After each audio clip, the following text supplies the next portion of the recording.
Paklausykime iš Morkaus Evangelijos nuo 1 skyriaus nuo 1 eilutės.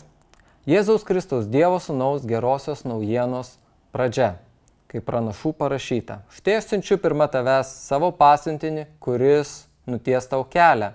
Dykumoje šaukiančiojo balsas, paruoškit viešpačiui kelią, ištiesinkite jam takus.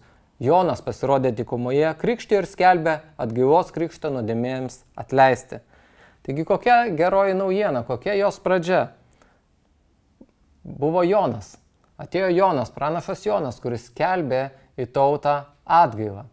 Jis krikštijo žmonės ir skelbė atitaisyti savo kelius, skelbė, kad priimtų jie tą žodį, kuris ir pabarė, kuris ir taisė, kad paruoštų kelią viešpačiui.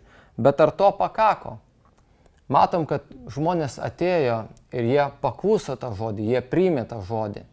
Neužtenka tai, kad mes tik išgirstam žodį, kai viešpats į mūsų gyvenimus kalba.